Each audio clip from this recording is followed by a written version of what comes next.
গুৰুতৰ অভিযোগ এটা গোচৰৰ পৰা নাম প্ৰত্যাহাৰ কৰোৱাৰ নামত ধন সংগ্ৰহৰ অভিযোগ অসম আৰক্ষী সঞ্চালক প্ৰধানলৈ লিখিত অভিযোগ প্ৰকৃত ঘটনা কি জানিবলৈ চাওক ভিজন প্ৰাগ ইনভেষ্টিগেশ্যন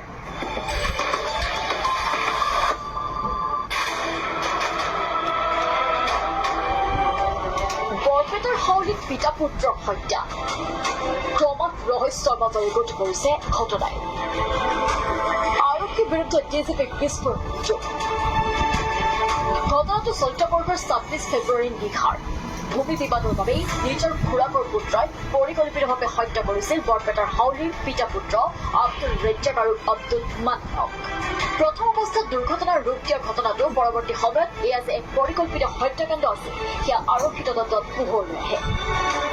ঘটনাৰ লগত জড়িত বলেৰো বাহনখনৰ চালক মনোৱাৰ আলী মৃত আব্দুল ৰেজ্জাকৰ খুৰাকৰ পুত্ৰ নাজিম আলী নুৰুল লস্কৰ আৰু খাইৰুল ইছলামক গ্ৰেপ্তাৰ কৰে হাউলি আৰক্ষীয়ে এই হত্যাকাণ্ড সন্দৰ্ভত ২৮/২০২৫ নম্বৰত এক গোচৰ পঞ্জীয়ন কৰি ধৃত আটাইকেইজনকে ন্যায়িক জিম্মালৈ প্ৰেৰণ কৰে ইমানলৈকে সকলো ঠিকেই আছিল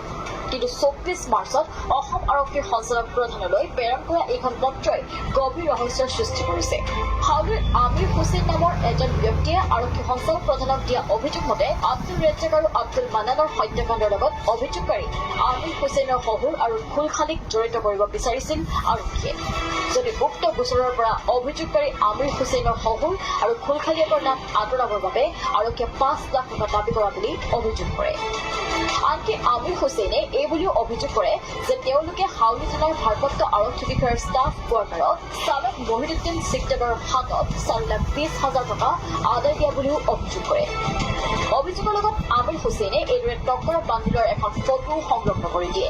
অভিযোগত উল্লেখ কৰা মতে ৪,২০,০০০ টকা আদায় দিয়াৰ পাছতে বাকী থকা ১ লাখ টকা বিচাৰি আৰক্ষী পৰিয়ালটোক হাৰাশাস্তি কৰি আছে এই অভিযোগৰ পাছতে এতিয়া বিষয়টোক লৈ হাউলিত প্ৰতিক্ৰিয়াৰ সৃষ্টি হৈছে পিছে অভিযোগৰ সত্যতা পোহৰলৈ আহিব তদন্তৰ পাছতহে ৰিপৰ্ট